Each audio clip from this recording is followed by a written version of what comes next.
તો કેમ છો મિત્રો? મજામાં જશો, કારણ કે આપણો બ્લોગ જોતા હોય બધા મજામાં હોય છે. અને અત્યારે મિત્રો જવાનું થઈ ગયું છે પાછું ખેતર સાઈડને. કેટલા વાગે તમને ખબર છે?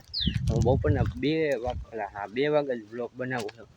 બપોરના 2 વાગે માણસ સૂતા હોય અને અમારે શું કરવાનું? જો વાડીવાળો રસ્તો પકડી લેવાનો.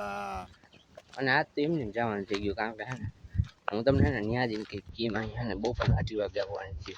તો કન્ટિન્યુ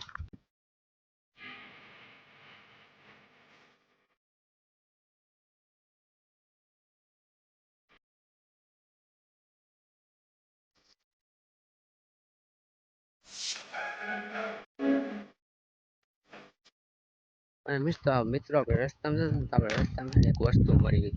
જો કઈ નહીં પડી કરવાની છે. હું પણ હાલી નીકળ્યા.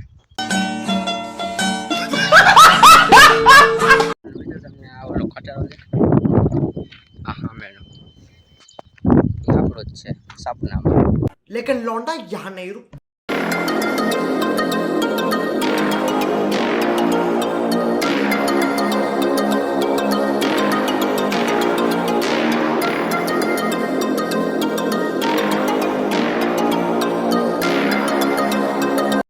મિત્રો હવે તમે કહેતા છે કે આ કલ્યાણ ઘડી આવા સંપર્ક શું કામ બતાવે છે? મિત્રો એમાં બીજું કંઈ નથી કે હે ને મારા સંપર્ક છે તૂટી ગયા અને બીજા પડ્યા હતા ને આ પ્રોફેશનલ સંપર્ક એ ઉપાડી એવો. હવે કોઈ એમ ના કહેતા કે સંડેશને પહેરવાનું ચંપલ, ટોયલેટમાં પહેરવાનું ચંપલ છે.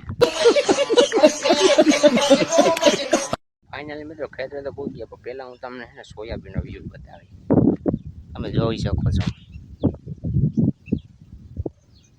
મિત્રો આપણે વાંચીને વ્યૂ જોવા છે ને પહેલાં આપણે આ કરવું જોઈએ. જો આનું ખોલવું પડશે, તો આને આપણે ખોલી નાખીએ.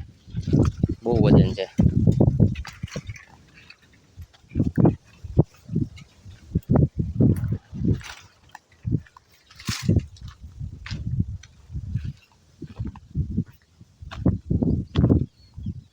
હવે હું તમને માંડીનો વ્યૂ બતાવું ને.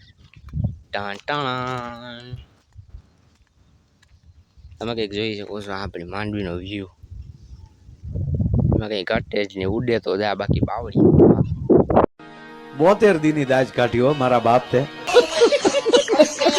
આપણે મુદ્દાની વાત ઉપર આવીએ ને હે, તો મેં તમને કીધું હતું કે આપણે 2:30 વાગે કેમ આવ્યા, તો 2:30 વાગે કેમ આવ્યા ને હું તમને બતાવું તો તમે જોવો કે આ જે લીમડો તમને દેખાય ને એવો કેમેરો ફાટી જાય. આપણે પાસે મોબાઈલ આવે, આ જે લીમડો તમને દેખાય છે ને ત્યાંથી એને ભેંસું કરીએ. ભેંસું એટલે એનું રખોલું રાખવામાં આવી આવ્યું. હવે કોમેન્ટમાં કોઈ એમ ન કહેતા કે રખોલ જેવું.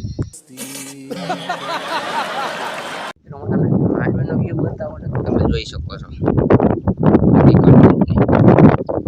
જો હવા નજર ના મત અહીંયા ખાતર નાખાઈ જાય એટલે રેડી થઈ જાય. આજ ખાતર જવાનું છે. ઠીક હે. બસ મિત્રો આજના વ્લોગમાં એટલું જ. વ્લોગ ગમે તો લાઈક છે અને સબસ્ક્રાઈબ કરવાનું ભૂલતા નહીં. મળીએ નવા નેક્સ્ટ વ્લોગની અંદર.